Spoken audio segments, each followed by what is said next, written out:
My wife and I had been married for over 2 years, and we talked about having a baby. But the fact that we produced our first child was the fault of my company. Early in 1972, we were invited to the luxurious Savoy Hotel in London to attend an award ceremony. I was to be honoured for being the top revenue generator for my company for 5 years in a row. Little did we know that it was to be a 5-star affair with all the top corporate class in attendance. Champagne flowed, and I was more than a little tipsy when I was called upon to speak. My wife Nikki cried tears of joy and whispered to me, "The company should give you a large pay raise." My back was sore from all the congratulatory slaps from my colleagues as we staggered off to our hotel nearby.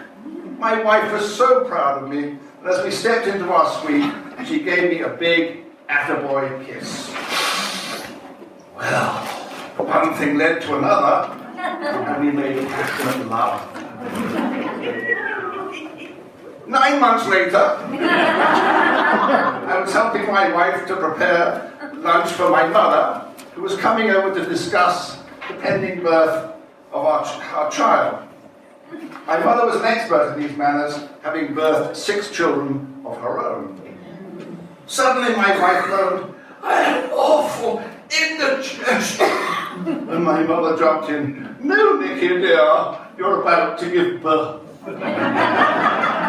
We piled into the car and set off for the local hospital.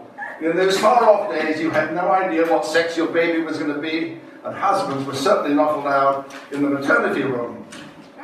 So my mother and I sat in the waiting room nearby, watching poor husbands whose wives had been in labour for 24 hours, pacing up and down. I turned to my mother and whispered, "I hope my lovely Nikki does not have to go through this." We were looking forward to the birth of Alexander Charles, a grandson for my mother at last, for all my brothers and sisters had produced girls. I was on the edge of wishing a painless birth for my mother, and God bless for my wife, pardon me. God bless my mother. "Here you are, dear. This will help you calm your nerves." And she dipped into a huge handbag and produced a bottle of scotch and 2 glasses. We just had time to take a quick swing when I heard my name being called. "Mr. Aegis, Mr. Aegis!" A nurse called out, and as she approached down a poorly lit corridor, after only 45 minutes since my wife had gone into labour, I feared the worst. But as she neared, I saw her flashing the number 10 twice with her hands. As she came into the light of the waiting room, she shouted, "Congratulations! Your wife has just given birth to a beautiful baby girl, perfectly formed, with 10 fingers and 10 toes." I let out a yell, hugged my mother, and off we went to greet our new baby. My wife was tired, but full of smiles, and had enough strength to state the obvious. We will have to change Alexander into Alexandra, and Charles into Charlotte. After my wife fell asleep, my mother and I drove home, and we finished off the bottle of scotch. I said to my mother, "Thank God I was born a man, for although I was in great athletic shape, the thought of all the physical and emotional stress and strain a woman endures having a baby would have tested me to the limit."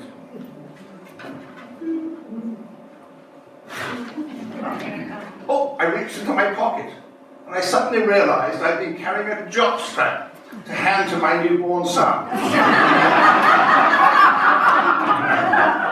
I tossed it away, saying to my mother, "God did not give me a son today, but a beautiful, blonde-haired, perfectly formed baby daughter. Wow, my blessed." What an absolutely wonderful way to finish Sunday, October the 22nd, 1972.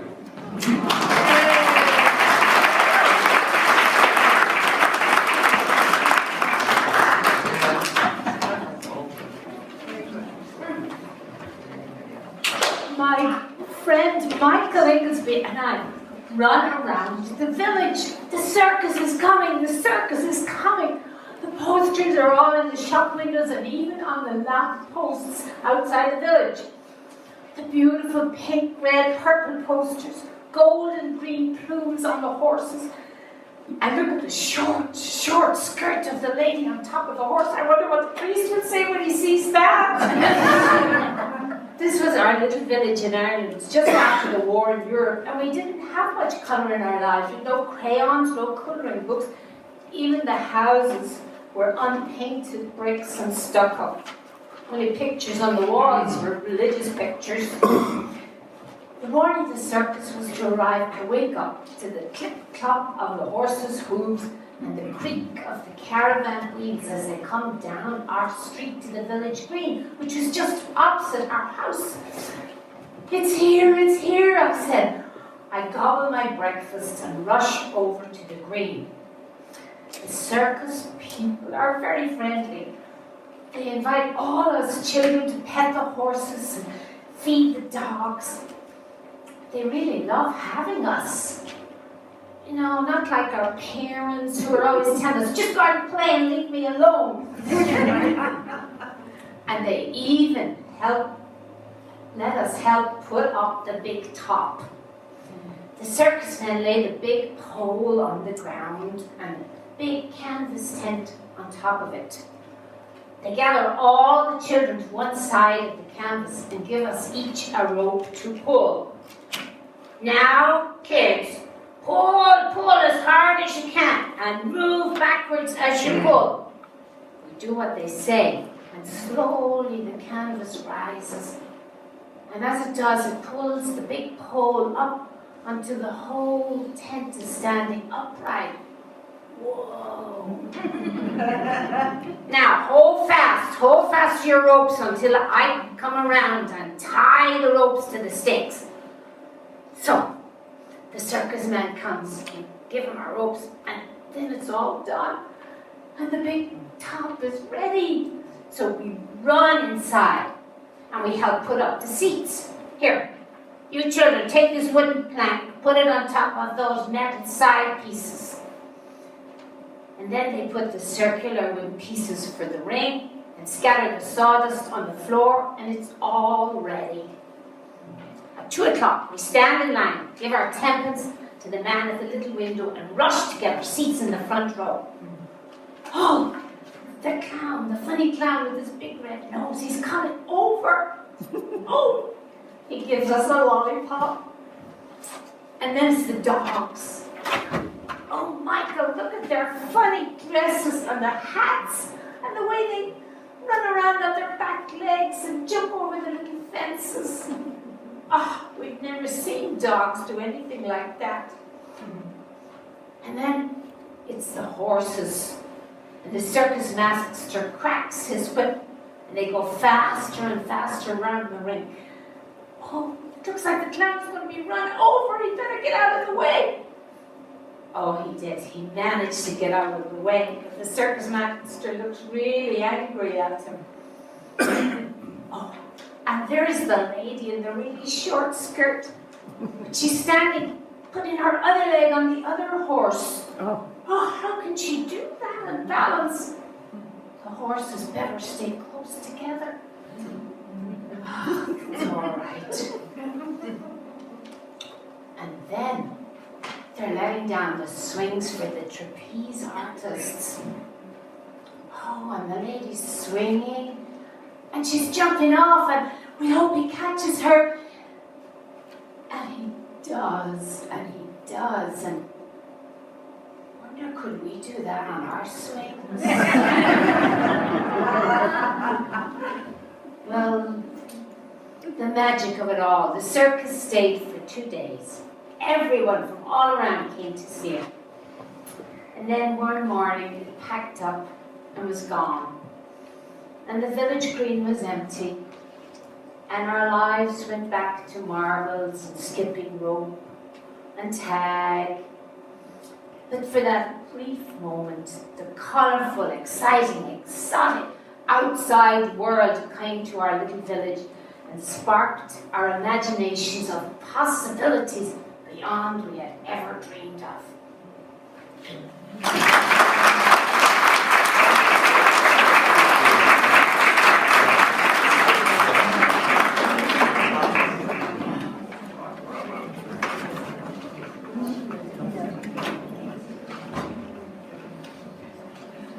Well, I don't have a special British accent or an Irish accent. Oh, I've got a mid-Atlantic accent. Bear with me. Thank you.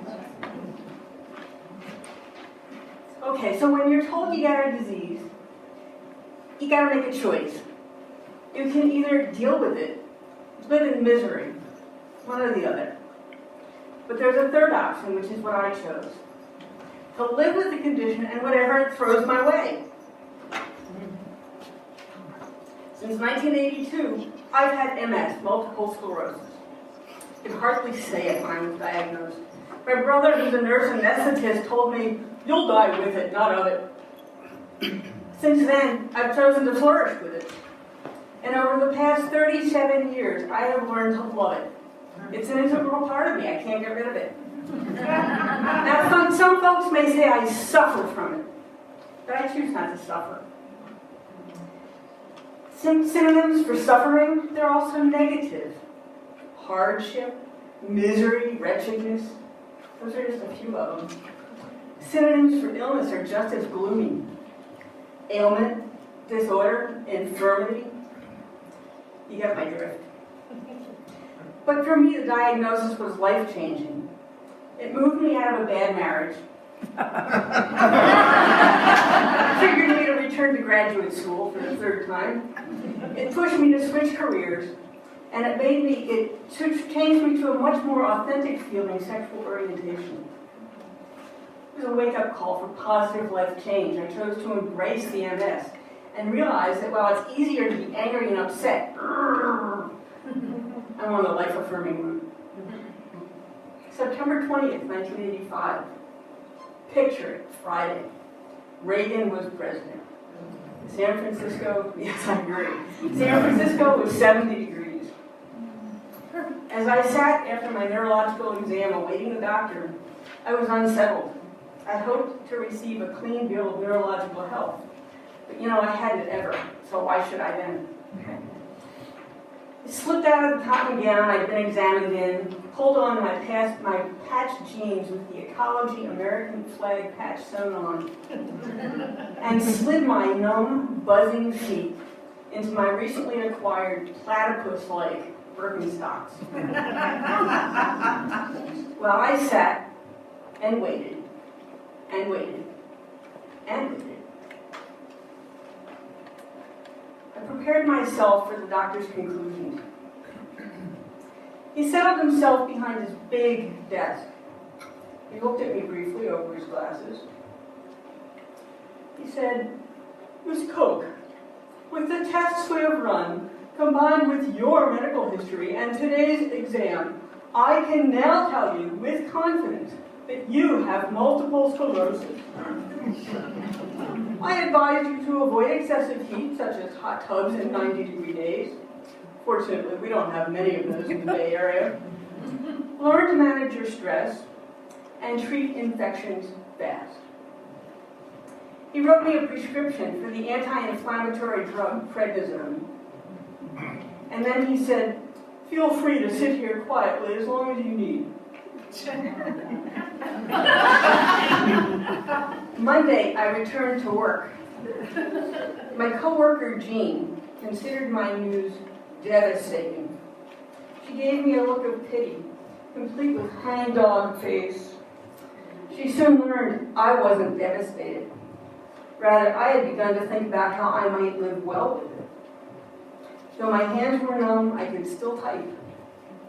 Although my forearms had lost the ability to feel and sense touch, with my eyes open, I could place my hands correctly on the QWERTY keyboard and do my job.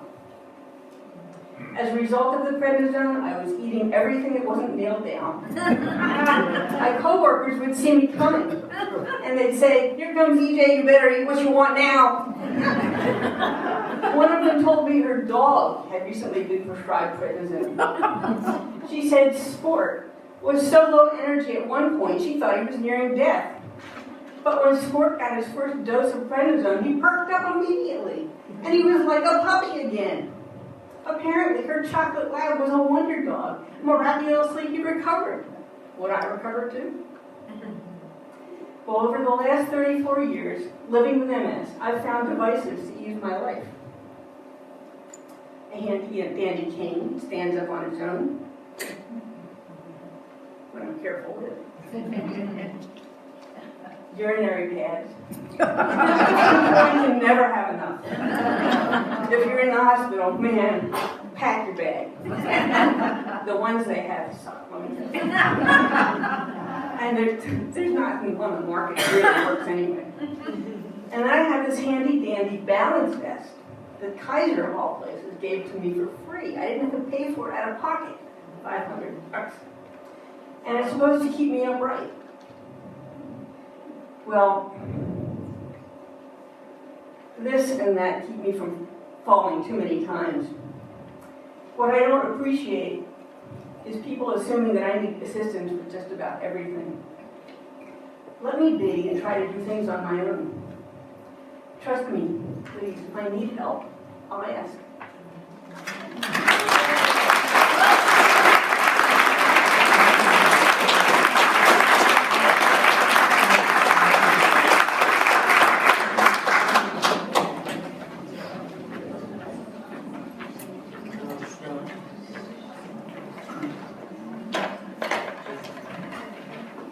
In 1989, I was getting divorced and playing in a band with a female singer who had just broken up with her girlfriend, Paula. I knew Paula only casually from gigs. She was sick, in and out of hospitals. At 15 years old, she had developed reverse peristalsis, a condition where the food comes back up when you try to eat. After failed surgeries, she was put on permanent intravenous feeding.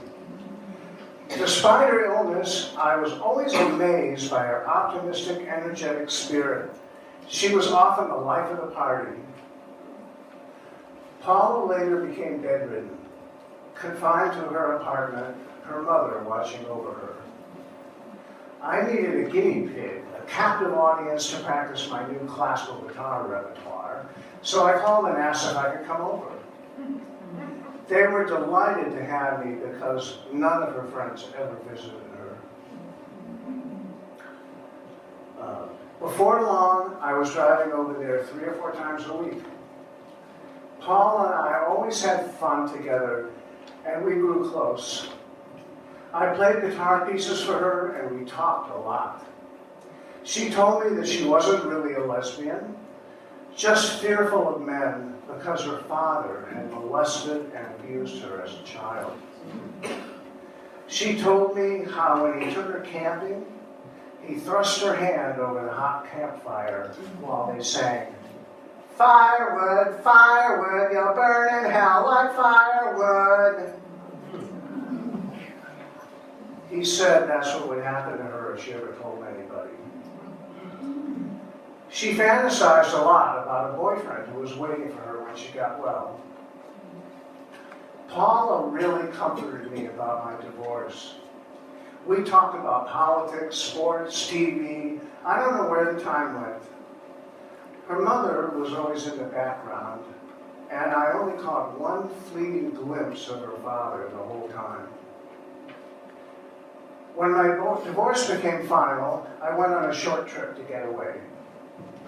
The night I got home, there was a message on my answering machine. "Jim, it's Paula. Can you come over and bring me some marijuana? I'm really, really nauseous." I sat down thinking, I'll call her in the morning. That'll be okay. She won't know when I got the message. I sat for a minute before I realized, no, she's my true friend. I need to call her back and go see her. I was surprised how good she looked. Her voice was clear. She said, "Will you come lie in bed with me?" When she put her head on my shoulder, She seemed just as alive to me as any other person on the planet, even though she was hooked up to a tree of IVs and weighed less than 60 pounds. That moment was peaceful, almost relaxing. I stayed until 2 a.m., said, "Good night, Paula, I'll talk to you in the morning." She smiled. I got home exhausted and fell into bed. Soon after, I had the most vivid dream of my life. In the dream, I was walking into a medieval stone castle. A spiral staircase wound along the wall of the rotunda. Paula appeared at the top, coming down the stairs, floating as if she was walking. She was glowing, super healthy in a long gown. She came right up to me, beaming, with brilliant colored energy auras radiating from behind her head. I woke that morning to a phone call from her mother telling me that Paula had died shortly after I left, and asking me to be a pallbearer at the funeral. During the funeral service, I was alone with Paula in a crowd of strangers, stunned by joyful grief. After the ceremony, I went to the gravesite to watch the casket being lowered into the ground. I was alone at her grave. Her family and their friends had left for a supper party straight from the funeral service.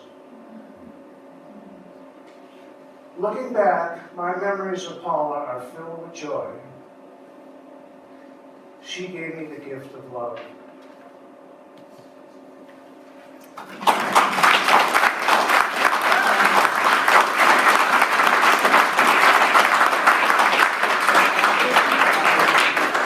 I did painting for her.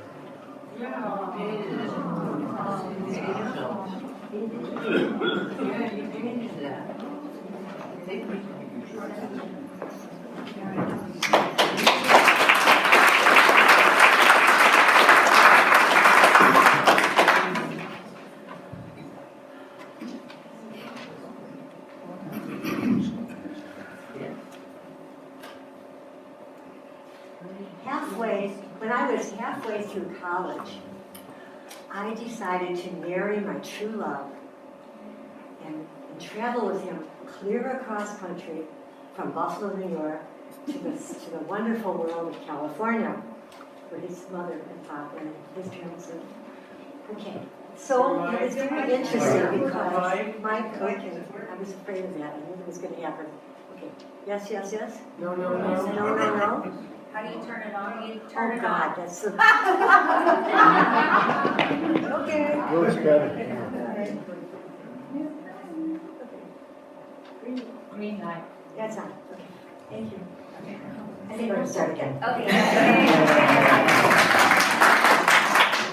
When I was only halfway through college, I married my true love, and we left for California, the land of opportunity. We would be living fairly close to his mother and sister. Well, you know, I was a new bride, and I was so happy, and I was all into that, but in my head, I was still a college girl. I wanted to read some more books and hear some more lectures and do some research. And all of a sudden, belatedly, I realized that as a new wife in the late 1950s, I was expected to cook.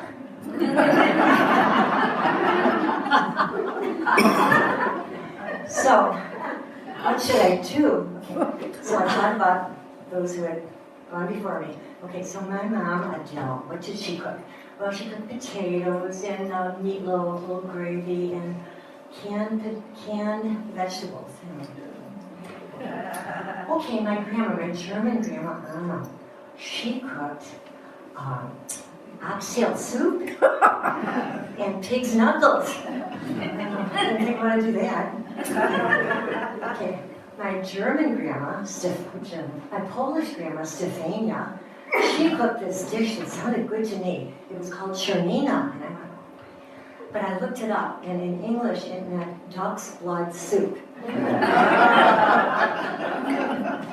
wasn't sure what to do. So I dropped in on my Italian mother-in-law, Benella, one day, and she was standing at the kitchen door with a spatula in her hand. And I got a little nervous because when my husband told me when he was a little boy and got in trouble, she would run after me with a spatula. So, but she was beaming. She said, my son, he's a getting thin, he's a getting skinny. I got to teach you how to cook the Italian way. Come into the kitchen. So I follow her rather gingerly, and she says, we start with the polpetti. What? The meatballs. You put your hand up. Okay. And she poured this grated cheese into my hand. You start with the Parmigiana. Oh, and how many ounces do you use? You pour a palm full of Parmigiana into your hand. And the lessons went on from there. Okay. So I learned to cook Italian, and I did that, fairly often, but a lot of times I just cooked simply because, I was still a college girl, right? And that wasn't my whole life. Okay, well, the years went on, and all of a sudden, Julia Child, Mastering the Art of French Cooking, was published. And I thought, how interesting, French cooking. Kind of changed the way I thought about cooking. And then I realized that my friends and my contemporaries were starting all sorts of different things they were doing. They were using some equipment they had never used before, like a garlic press and a wire whip. And they were searching locally for ingredients to put into dishes that they had never heard of before, like quenelles and chimals and roux and all that sort of thing. And they were doing these unusual preparations like deglazing and jellying and macerating, for God's sake. So I thought, they looked like they're having fun, so I kind of got into it, and I really got into it, and I joined a gourmet club and had to cook many times, for 8 people, 5 courses. And then I would try to do the really hard stuff, and it was a recipe that I did that had 6 different parts of the book you had to go to find out what to do. And there were 12 steps, and that was my nemesis, and it was called Veal Prince Orloff. But that trend kind of died down like they all do. My friends, the women, we all went back to work. I went into teaching, and life went on. Well, years later, I happened to be in the kitchen watching television, cleaning up the kitchen a little bit, and this, all of a sudden on the TV, there was an announcement. Ladies, I wish to tell you something terrible has happened. Julia Child has passed away. And Julia Child taught American women how to cook creatively.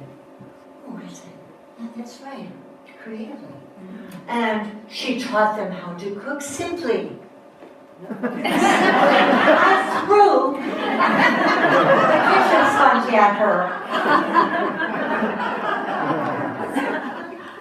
Well, one day I got to thinking, how many meals have I actually made? So I thought, okay, there's 365 days in a year. Okay, and 3 meals a day. Well, sometimes we went out, so I'll make it 300 days of the year and 3 meals a day. And let's see, we've been married how long? 60 years? I had to use a calculator. And I found out that was 54,000 meals. Okay, where are we going tonight, honey?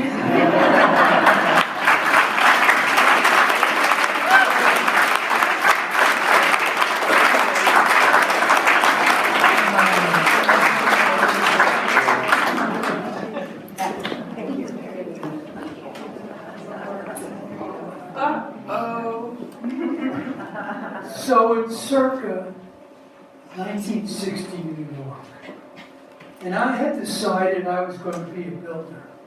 And the way to do that was to start in the field and learn from the ground up. So I got a job. Somehow I got a job as an assistant superintendent. And I didn't know anything about building. And I never did find the superintendent.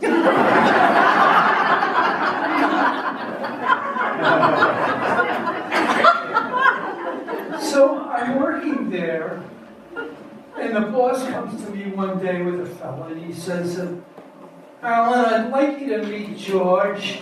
Now, George is going to be our labor in the job.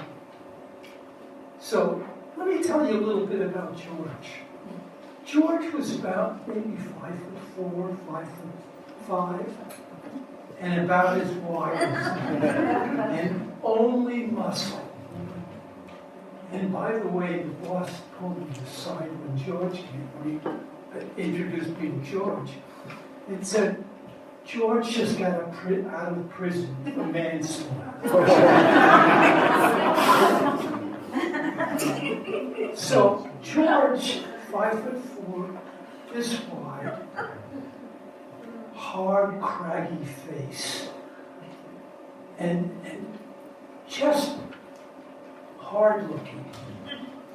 So we started to work, and I talked to George, and I said, well, this is what you need to do, and this is what you need to do. And I realized that George was very limited in intelligence at that point. But we got along really well. I used to go to the job about a half hour before, so I knew what to do for that day and figured out what to do. And George started to come and meet me at the office, and we had coffee and donuts, and we did this for a number of months, and we became rather comrades. It was really nice to have George there. Well, one day the boss comes out, and he says, Alan, we got a problem. We're running really late for the job, so we need to spray the ceilings, and that's plaster's work. But the plaster's union is on strike, so we're going to use painters. So we're going to come in on Saturday, and we're going to make sure, listen, this is very important, make sure you lock the doors in the front. And no lights, so nobody knows we're working. Okay, Saturday comes, and at lunchtime, somebody goes out to get lunch and leaves the door open. And I'm walking by, and these two guys from the Plasters Union walk in. Now, these guys are maybe 10 feet tall. Ugly, mean faces. And so I go over to them and I say, you don't belong here, get out. No response whatsoever. So I say it again, you don't belong here, get out. Guy comes over, and he grabs me, and he takes me right off the floor. And I'm hanging there, and he pulls me right to his face, and he says, yeah, what are you going to do about it?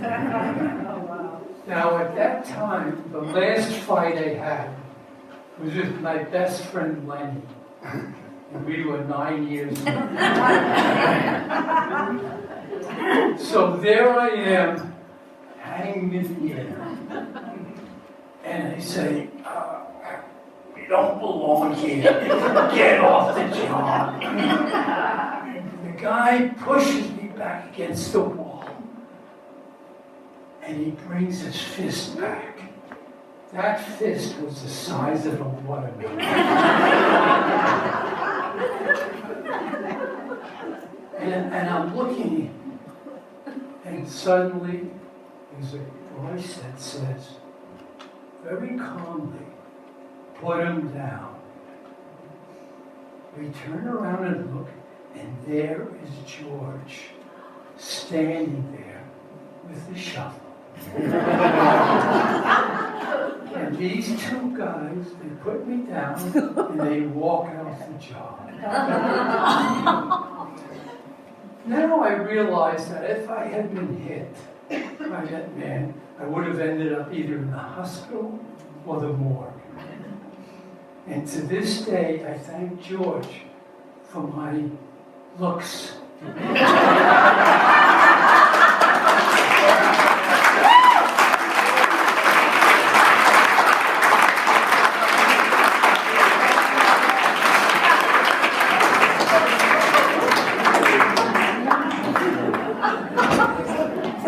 Calcutta, India.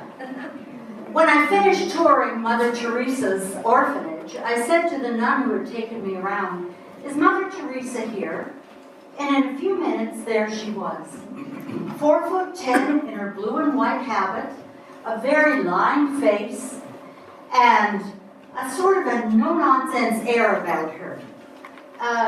Mother Teresa, you're doing such wonderful work here. Never mind that, she said. Where are you from? I'm from San Francisco. Well, I have been to San Francisco. There are plenty of problems in San Francisco. You go home and make a difference in your own city. Goodbye. And left. Back in San Francisco, I thought that homelessness was the biggest problem. And so I joined an urban ministry from the Unitarian Church on Franklin that ministered to the Tenderloin. I signed up for a 4-day street retreat where we would live on the streets of San Francisco as a homeless person to increase our compassion. Here are the rules. No money, no cell phone, just a sleeping bag, no pillow or anything. Every day we'll meet at 4 o'clock on the steps of City Hall to process what we're feeling. And at night you're to sleep in groups of 4 for protection. Day 1, I was going to be the best homeless person ever. So I stood in line at St. Anthony's for a hot lunch. It was actually early March and it was cold and it was raining. I didn't like much standing in line in the rain. And one of the guys I was talking to, he said to me, "Are you new?" And I said, "Yeah." He says, "Hey, once you get inside, there's a paper there with all the free stuff you can get in the Tenderloin. Oh, great resources." So after lunch, they give you both a hot lunch and a bag dinner. There's no dinner in the Tenderloin, so you have to walk around with your bag dinner. After lunch, I looked at the resources, and nothing was doing until 5 o'clock, and it was only 1:30. Where would I go? There was nowhere to go. So I just walked around and walked around. And then I went to Alcoholics Anonymous, where I got a free cup of coffee, and I got in from the rain. And they all looked at me sort of weirdly. And then I went to the Baptist, where I got a sermon and a bowl of potato soup. And thank goodness I was out of the rain, and suddenly it was 6:30, and everything was closed, and there was nowhere to go. So we wandered around, and I met up with my sleeping partners. We decided to sleep under the overhang of an office building. It was raining. It was pouring. So I got into my sleeping bag at like 7:30 because with my shoes on and everything, because it was cold and there was nothing to do. And then I realized I needed to pee. Well, in order to pee in a Jack in the Box or a McDonald's, you have to have a token that shows you bought something if you're anywhere near Market Street. And those round green pissoirs that are all along Market Street, you need a quarter for that.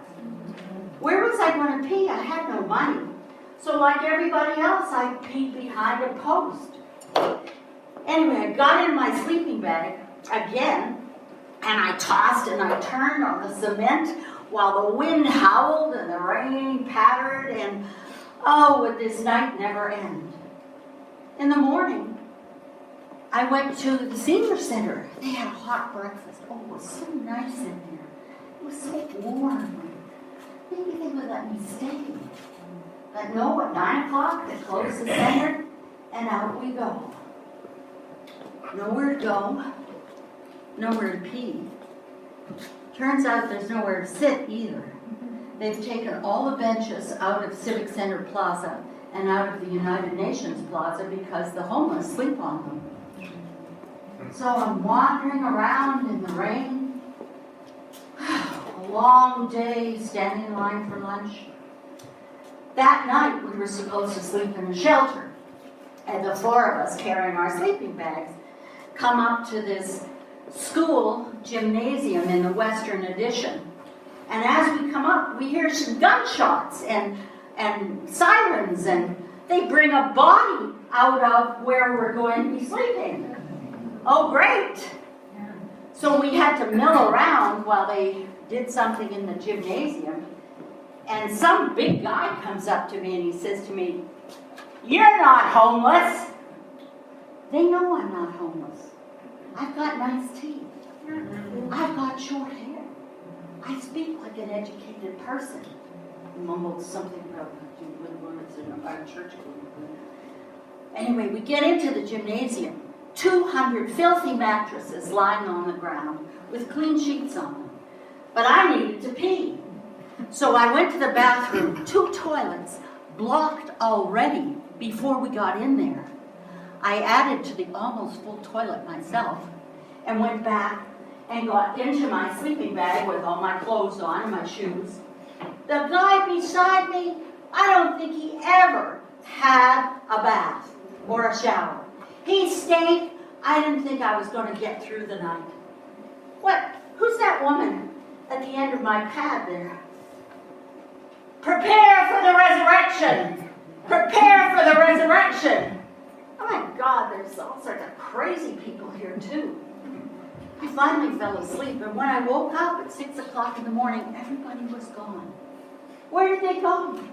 Somebody said to me, "These are the working poor.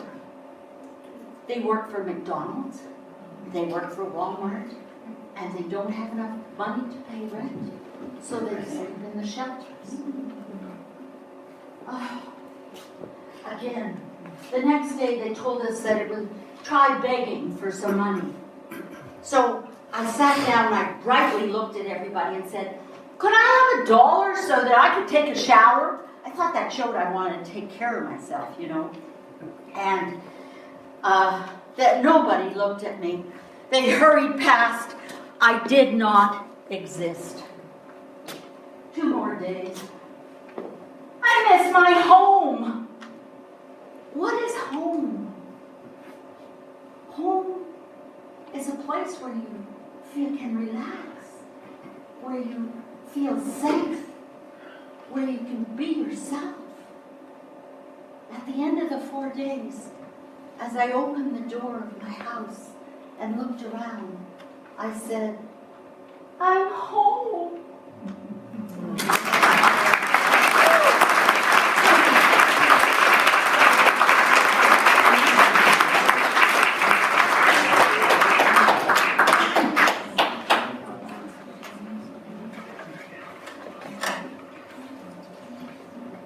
Chinese warrior collage. The art of making collage always fascinated me, and after trying other mediums like watercolor, pastels, and acrylic, never hold, too messy. Found my new. I bought several books on the subject and took some classes. My collages always tell a story. Before I start new collages, I have to consider some of the basic rules, such as color, texture, and shape. A dominant positive shape and the surrounding area negative space, and harmony, of course. Our nephew went to China and bought several posters of Mao Zedong as an investment. When we visited him in Montecito, California, we took a photo of a group. Later, I discovered that in the background of our family photo was a poster of an eager Chinese soldier who looked ready for any battle. That gave me the idea to make this collage. Luckily, I had bought some Chinese art magazines earlier, which proved to be just perfect for my collage. Always looking for the right color, I found the little slip of paper with some Chinese wording, but the perfect color. Without hesitation, I glued it under my 2 soldiers. I assumed it was Mandarin, but I did not know what the words meant. Everything was fine, until my brilliant granddaughter dropped in for a visit. I showed her my new collage and could hardly believe what I was hearing. Omi, what are you doing? Your collage is a great propaganda for the Chinese Communist Party. She looked up the translation for the Mandarin in her iPhone. Wow, translated the words read, sharpen the knives, day after day. Intruders must be eliminated. This poster depicted an enlisted Air Force officer saying those words. It was posted in Shanghai, China, during the Cultural Revolution, 1966 to 1976. What do I do now with this collage? How many people are able to read Mandarin and understand the threat? My first impulse was to take the collage apart and change the wording to something less controversial. But on second thought, just leave it alone and preserve the authenticity of the original poster. Of course, with 1.5 million Chinese living in California, according to a recent census, and the exaggerated political correctness to today's government, the chances of getting into hot water is a possibility. Should I take that chance? Don't answer.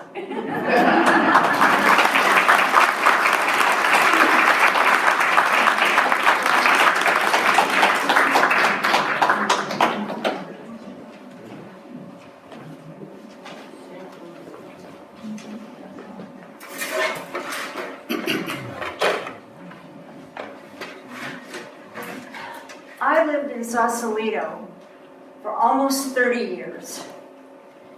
It's a small town in the true sense of the word, and it made me feel like I was really part of the community. I loved it there, I still do.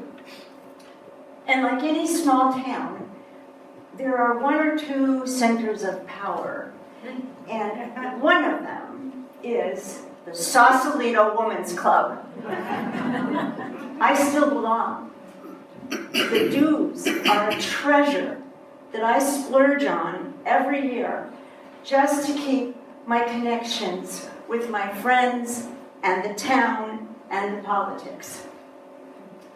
At the club's core is a beautiful 100-year-old, beautiful redwood building. It was designed by Julia Morgan. Julia Morgan was California's first licensed female architect. She also did Hearst Castle. The club is also an important social center in town. There are a maximum of 300 members. There's a waiting list to get in.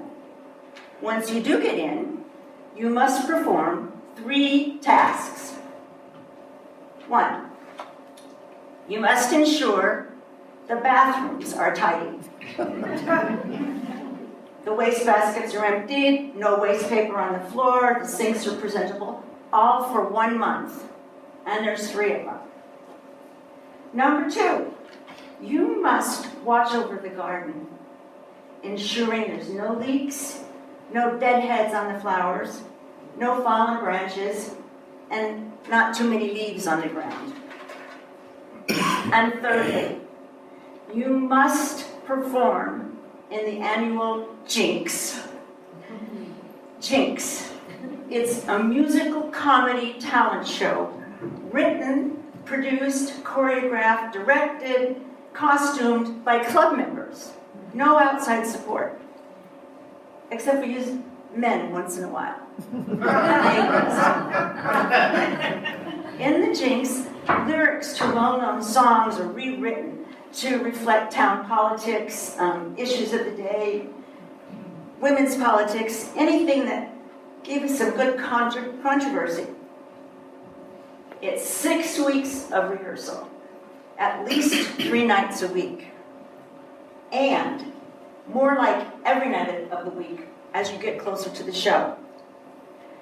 So during that, women who have never been on stage before must get up on the stage, they must sing, they must dance using choreography, they must memorize lines and act, and at the big show, which only comes once a year, they have to do this in front of their husbands and their neighbors and their kids. And to many women in town, this whole jinx thing is something to be studiously avoided. Not for me. 2 or 3 years into my life there, I was asked to direct the jinx. I'd never done anything like that before, but why not?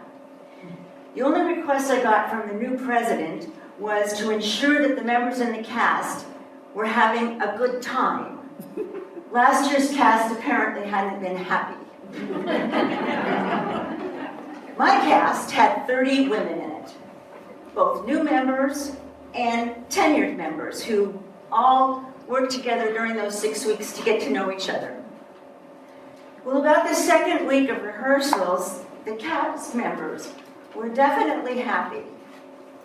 The problem was they were having too much fun. I wasn't having any fun. They wouldn't take my directions, just shut up!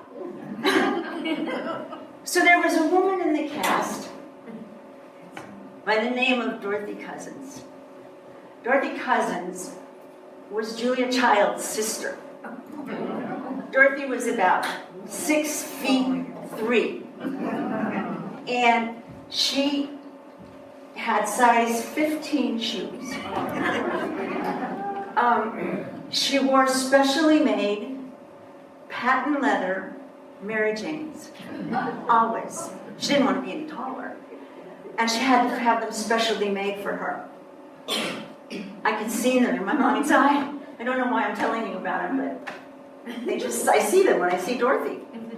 Anyway, Dorothy was playful and fun and open, and she was also terrified of Julia, so you know. Dorothy came down from the stage the third night and said, "Linda," she spoke just like Julia, "Linda, your cast isn't paying attention to you." And I said, "I know, Dorothy. What am I going to do?" So she said, "I'll bring you something to rehearsal. It will help." And she did. She brought me her school teacher's yard whistle.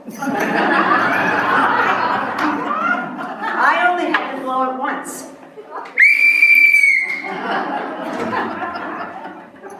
I never had to blow it again. I just had to put it to my lips, and everybody would shut up.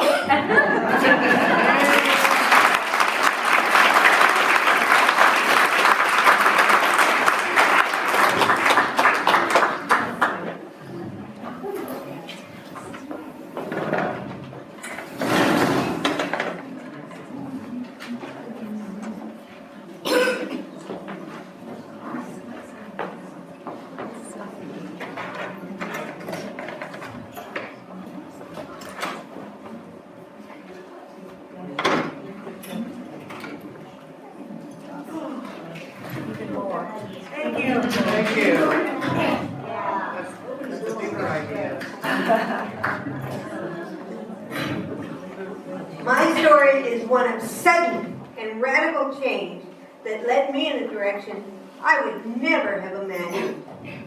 I was fine on the Friday before Christmas when I walked out of the office where I'd worked for 16 miserable years. I had all the properly working parts of a young woman 43 years of age. I was not so fine. A week later, January 1st, 1995, I would never walk in or out of those doors again in the same condition I did that Friday. Note to self, remind someone to be grateful for walking. That fateful New Year's, I dragged myself out of bed to go to the bathroom. My partner Carol and I had opted out of any New Year's reveling that night.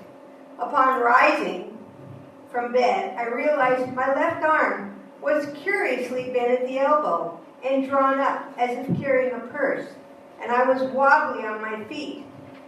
Carol, are you awake? Huh? Wake up, something's wrong. Phone the hospital. Ask them what to do. Not more than 15 minutes later, we arrived at the hospital emergency entrance. I no longer could walk at all. There was no question in my mind I was having a stroke. I lay on a gurney in the emergency room for 7 unimaginably long hours. Agonizing hours at that, becoming more hysterical with every passing minute as the left side of my body ceased to belong to the whole of my body, one body part at a time becoming numb and completely unresponsive. I repeated over and over again to myself, I can wiggle my toes. I could not. I can open my hand, raise my arm, move my leg. No, I could not. The left side of my face drooped, and much to my dismay and embarrassment, drool began to flow unabated from the weakened corner of my mouth. Ooh, yes, note to self. Remind someone to be mindful of your health. I wasn't. I should have been. Fast forward 4 or 5 days past my transformation into a human pincushion, and, thankfully, past my narrow escape from death by accidental bloodletting when the back end of my IV pulled out one evening, and I woke up, literally, in a pool of my own drug-thinned blood. I hadn't thought about that possible means of my demise, or any other possible consequences of what had happened, until the nurse strolled into my room the next morning. Good morning, dear! Close call last night. You gave us quite a scare. In fact, we ordered up several units of blood, just in case. Really? Initiating the next phase of my post-stroke odyssey, Carol and my cousin scoped out skilled nursing facilities where they thought I would be as comfortable as possible while I awaited transfer to a rehab hospital. Who knew then skilled nursing facility tour guides were yes people and liars? Carol queried, will she get a shower every day? Will there be a daily physical therapy? Is a private room available? The unequivocal answers shot back, yes, of course, and we'll make certain that happens. Pardon my French, that was bullpucky. The facility was decided upon, and I was unceremoniously transported there via ambulance. When we arrived, Carol and I met the admissions clerk, who inhabited a much sunnier disposition than I would have imagined for anyone working day in and day out in such an olfactory, nightmarish, unappealing place. Carol took her turn answering questions. I lay there, captive in a hospital bed, and already plotting my escape. I will spare you the horrific, unseemly details of being put in diapers for staff expediency. Oh, and let me tell you about the showers. I was mopped down with a damp cloth a few times until the last morning of the day I was to leave that godforsaken place. I was taken to the shower room by a male orderly and literally hosed down. I was humiliated, demoralized, and emotionally crushed. Note to self, tell Carol, euthanasia is preferable to my ever again being placed in a nursing facility. Day before, I had been a strong, fearlessly independent young woman. By the last morning, I felt I had been reduced to a lost, hopelessly dependent caricature of myself. I was on my way to the rehab hospital, but how much rehab would it take for me to find myself again?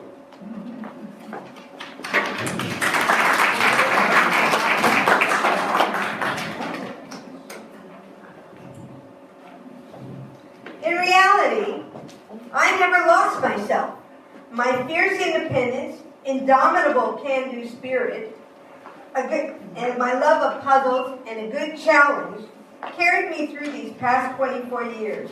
And of course, with Carol's care and love.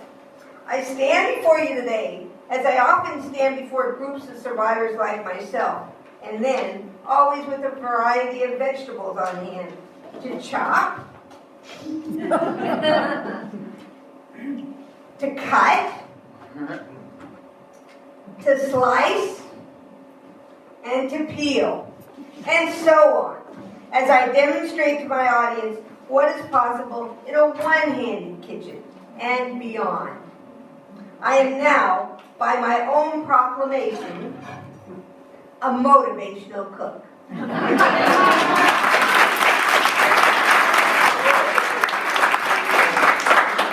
Note to self, check my calendar for my next demo.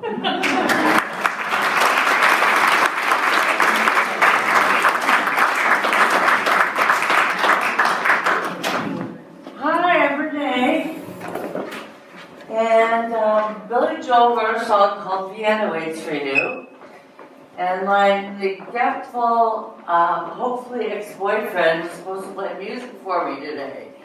So I'm going to sing to you for just a little bit. Bear with me. Slow down, you crazy child. You're so ambitious for a juvenile, but then if you're so smart, tell me why are you still so afraid? Hey, where's the fire? What's the hurry about? You better cool it off before you burn it out. You've got so much to do and only so many hours in a day.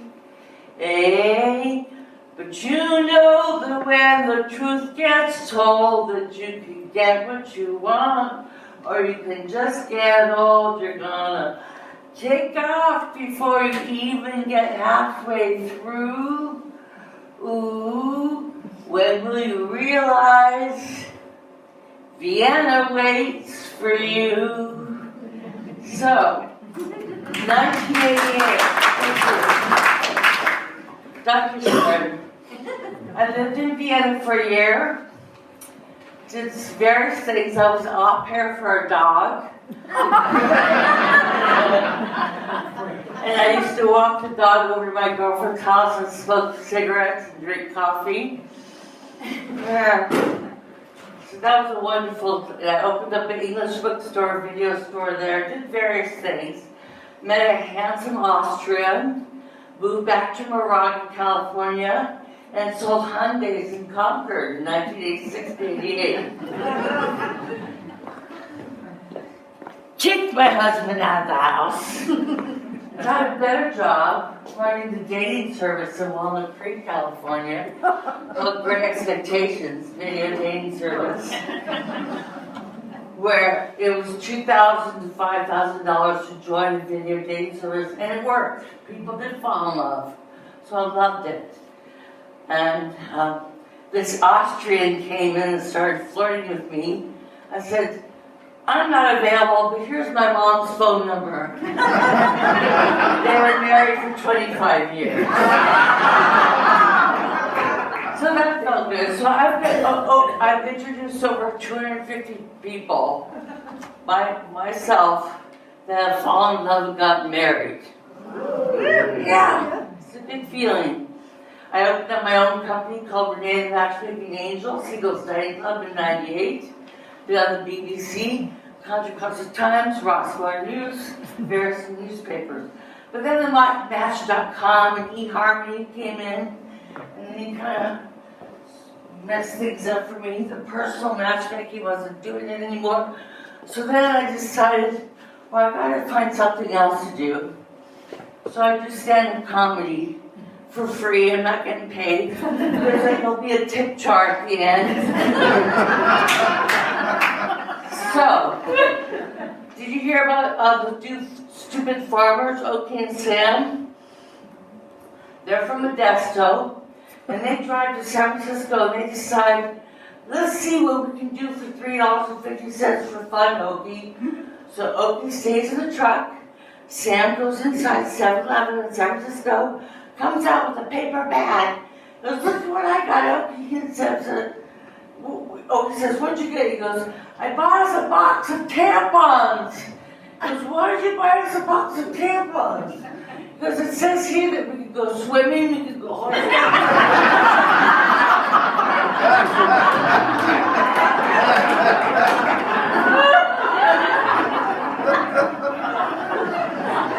So they're back at their house, and this floozy comes through town, and she says, boys, can I spend the night? And she goes, sure. They go, sure, ma'am. So she knocks on Okie's door at night. Knock, knock, knock. Okie, do you want to make love? He goes, sure, ma'am. Well, you got to wear this condom so I don't get pregnant. He goes, okay. And then she knocks on Okie's door. Knock, knock, knock. Okie, you want to make love? He goes, sure, ma'am. Well, you got to wear this condom so I don't get pregnant. Next morning, she leaves. So 6 months later, Okie and Sam are back in the cornfield picking corn. Okie says, did you hear if that floozy gets pregnant? And Sam says, no. He goes, what do you say we take these damn things off?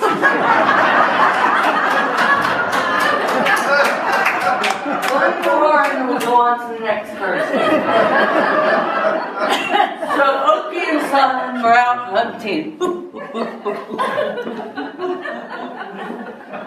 And all of a sudden Okie falls down, and his eyes are on the back of his head.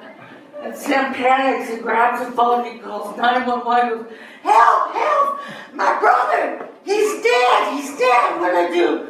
She says, calm down, son, make sure he's dead. He goes, okay, now what do I do?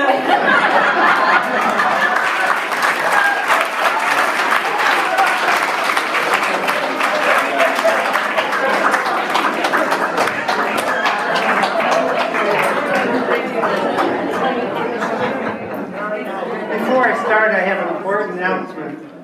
Tiger Woods won the Masters. In 1980, I started a new consulting pharmacy business. I had been consulting to residents in long-term care facilities for over 20 years then. Bill Green had worked for me in a previous business I had run, so I persuaded him to come with me with a partnership. Well, that venture was so successful that 5 years later, a large public company came along and bought us out. They asked me to stay on as president. Bill stayed on as well. Every month or so, they would ask us to come there to their headquarters in New Jersey to see what our progress was doing. One day, about 6 months later, I get a call from Bill. I just got a call from corporate. Did you? No. What did they want? They asked me to come down, but they didn't say why. Well, when Bill came back, hi Bill, what happened in New Jersey? They just wanted to talk about my expense reports. What about them? They said they think I may have been paid twice for some of my expenses. So what happened? Nothing, they just pointed it out. That's all? Yeah, Elliot, that's all. That's odd. They asked him to drive all the way down to New Jersey because they made a clerical error? Oh well. Well, the next week, I got called down to New Jersey. I took the 2-hour drive down. They showed me into a conference room when I got there, and there was an executive, Joel, and a lawyer. Without any small talk, Elliot, you know why Bill was called down here last week? Yes. And why was that? Something about his expense report? And when did you find out about that? Bill told me when he came back. Was that the first time you knew about it? Yes. Have a safe drive back. Is that it? Yeah, that's all. Well, I walked out of there shaking my head. I didn't know what to think. But I got in my car and started to drive back to Connecticut. Now, this was in 1993. No cell phones. But I had a car phone installed in my car with 2 speakers, and I kept the tape recorder on the seat beside me. If I had an idea I wanted to remember, I just clicked it on and said a few words, put it back down. So, I'm driving. Elliot, what happened in New Jersey?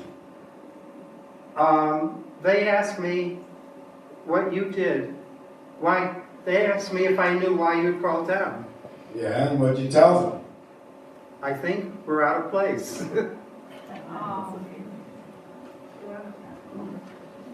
Go I back. think you're on the road.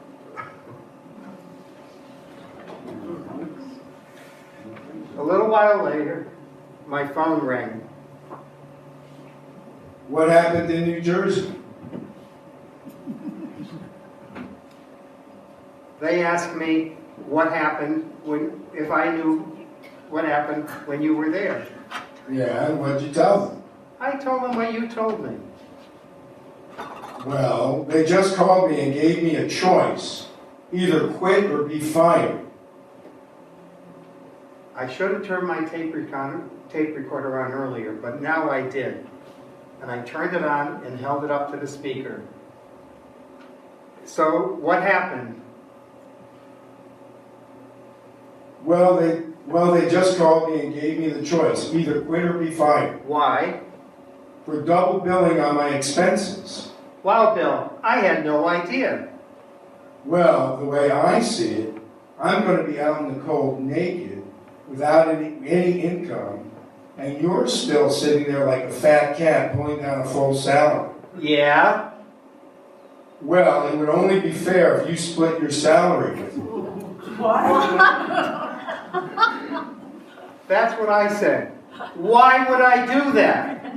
If you didn't, I would tell them you taught me how to double bill. I could feel the blood rushing to my head. And why would I do that? Because if you didn't, I would tell them that you taught me how to double bill. You know that's not true. Yes, but they don't. Bill, we both better sleep on this. Click. As I looked for the first turnout, I pulled off the road to try to calm down and catch my breath. How did I miss what a conniving bastard Bill Green was? Right. The first thing I did, I called corporate and asked for Joel. When he got on the phone, I told him what Bill had called and asked of me, and I told him the whole conversation. Elliot, I am shocked, but not surprised. You just keep doing what you're doing. That business is all behind us. It was just two years later when Bill Green was arrested by the FBI for selling drug samples and was sentenced to prison. Do you think I shed a tear? Not even one.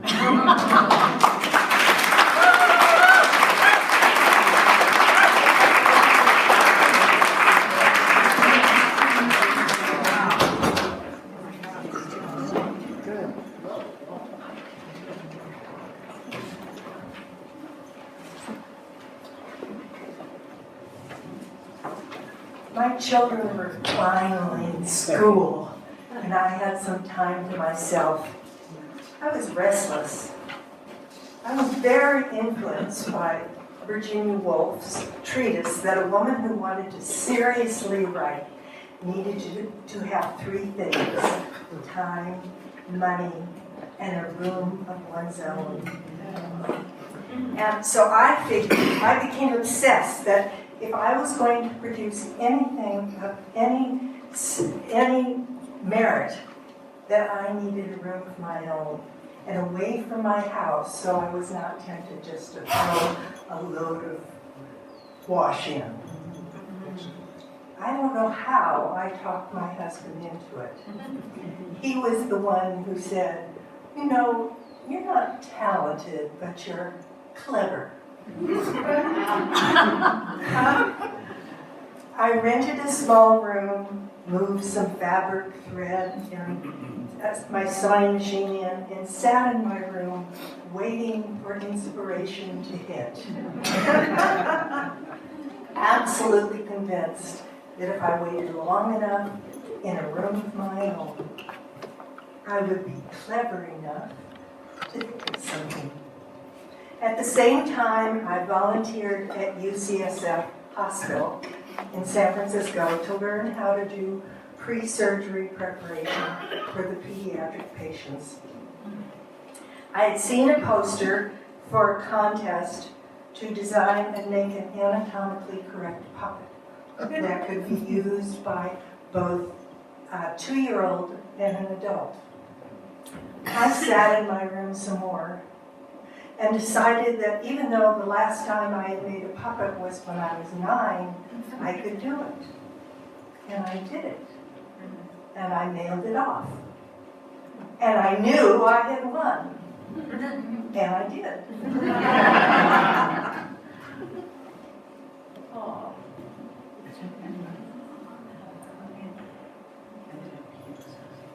I made a number of puppets and began working with the children. We had tiny gurneys and operating tables to go with the puppets.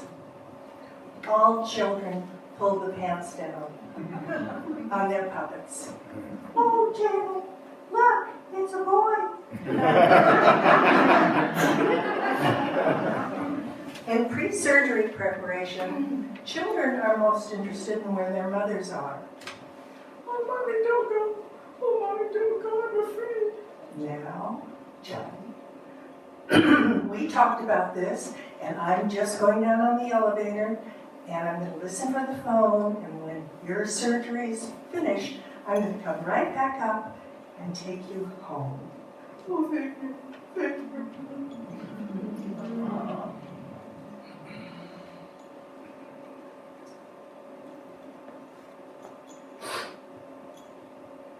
And little boys are worried that when they're asleep, their penis is going to be cut off. I understand that you're worried. I'm your doctor. We are going to go in and we are going to work on your ear. Nothing else but your ear. Oh. I improved the success of having a room of my own, so I went home to do my work. I used to love to answer the phone. What are you doing, Wendy? Oh, I'm just here making little tiny penises and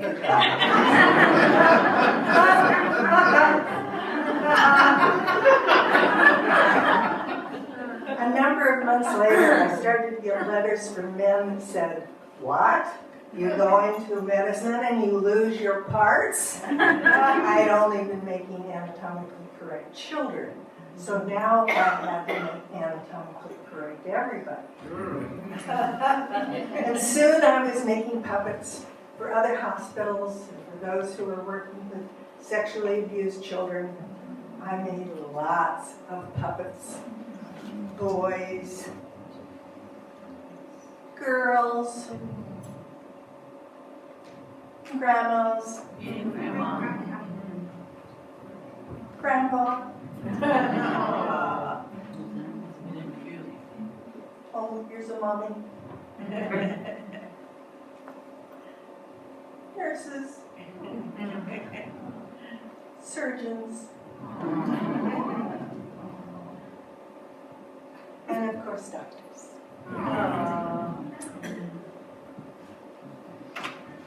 I'm going to leave them till the end of the show, and you're welcome to come down and look at them. If you want to pull their pants down, that's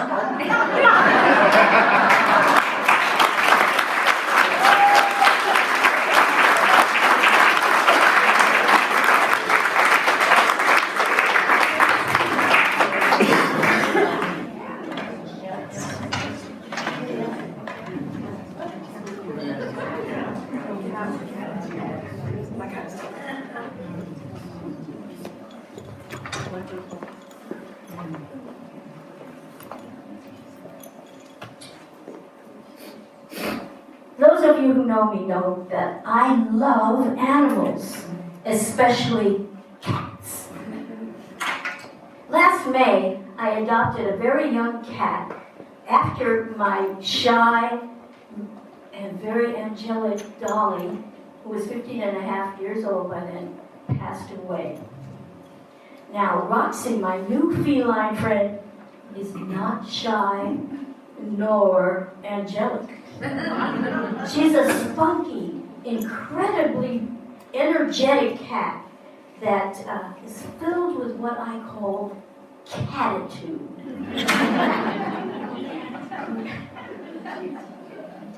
You know, cats are nothing like dogs. No self-respecting cat would ever obey commands like come, sit, stay. Cats are independent and they have an indomitable spirit, catitude. My Roxy is a tripod cat. She was hit by a car before she was taken to the Animal Rescue Foundation in Walnut Creek, ARF. And her rear leg was so badly damaged that they had to amputate it. She also, as a result of the operation, has one flattened ear. See, but she's a really cute little cat. Roxy runs everywhere around my small cottage-sized condo. And she uses chairs and stools and a little trunk at the foot of my bed so that she jumps up and can access higher locations. And that's why anybody who comes to my house would think it really, really strange, because all my chairs are in the center of the floor space because Roxy will use them to get up onto the tables and the kitchen counters and my desk to steal little things. And she does that to get my attention. If I'm not paying attention to her, she loves lots and lots and lots of attention. So, I'm really very proud of Roxy though, because she's so smart. She knows how to use her paw and open the drawers and the cabinets that are low and tip anything over to get my attention. She also, after watching me only a couple of times, knows how to use her paw to flip open the vertical slats on my plantation shutters and let the light into my bedroom early in the morning. After a lengthy give and take and battle with Roxy, she now lets me sleep through the night. But if I want to stay in bed a little longer than she wants me to stay in bed, she'll just jump up on the bed and nudge me. And then she does this. And I tell you, if it were an obnoxious yowl or something like that, I could righteously ignore it. But those pathetic little... oh, it breaks my heart. I just have to get out of bed. I love to play with my cat. I ride her around on my desk chair, it rolls on casters, and I ride her around and I spin it like it's a merry-go-round. And she sits there and spins around on the chair. Roxy likes to play with this toy. And what she does is she stalks it. And she leaps and she jumps incredibly high. And I flip it on a chair or on a couch. And she runs and jumps and goes all over the place. And I get so tired. But fortunately, this thing will, flip and I can sit. And then finally, I take and I hide it. And she looks around and looks around. Where is it? But Our favorite game is Let's Make the Bed game. And we play this game every day. I try to sneak in there and make my bed and hope that she's not paying attention. She always knows it. She runs in and jumps on the bed. And she starts crunching up all the linens and kicking and doing this as I'm trying to straighten everything. So then I get exasperated and I throw the blankets completely over her body. And she tunnels under and I poke her gently. And she jumps off the side of the bed, runs around on the truck and jumps back on it. Well, eventually, after several minutes, we get the bed made, but that's not the end of the game. Then Roxy rolls around on her back on the top of the bed. Actually, she's on the bed when I took that picture. She rolls around coquettishly, and then I have to catch her and rub her tummy. So we play a lot of games. Now, I don't want you to get the wrong idea. We have our quiet interludes, peaceful ones. I'm there sitting on the couch, maybe watching a good show, and she's lying there beside me, and I can pat her and stroke her. Her fur is very soft and fluffy, and she purrs. And don't you love the sound of a cat purring? It's heavenly. So, but then sometimes we'll watch TV together. She and I both like wildlife documentaries. Yeah. Sometimes, though, I'm watching something and I'm really absorbed and I'm not paying attention to her. Bad idea. She gets on my lap and she puts her paws on my chest. And she gazes at me into my eyes. And I'm not very tall, so I have to try to see her. And then, if I don't pay attention to her, she does this. Never claws. And then, if I'm still demurring and I don't pay attention to her, she starts licking on my nose and nibbling, and oh my God, that is a cat kiss, by the way. Cat nibbling on your nose. And when she does that, I just melt. And I have to hit the pause on the TV and give her the TLC that Roxy wants from me. I tell you, I just love this cat. She's so wonderful. And Roxy, get this, she even listens attentively when I sing to her one of my song parodies about cats. This is what I like to do as a hobby, sing song parodies. So she'll sit there and watch me and I'll sing, fish gotta swim and birds gotta fly. I gotta love one cat till I die. Can't help loving that cat of mine. Tell me she's naughty, maybe it's true. Tell me I'm crazy, but what can I do? Can't help loving that cat of mine.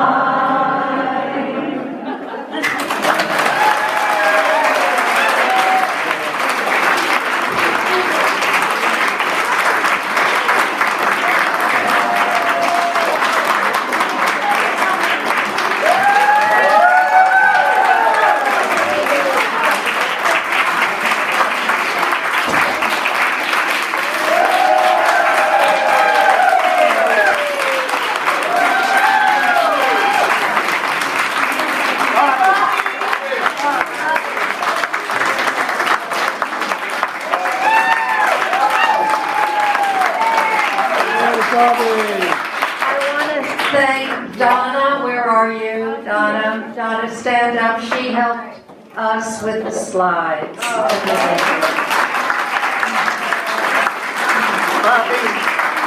Oh my God. Justice to the cast.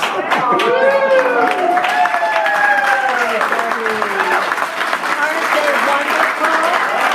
Aren't they fabulous? Okay, Come again.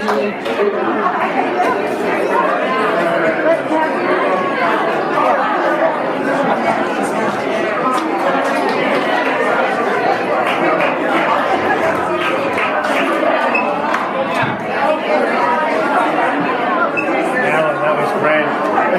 Great show.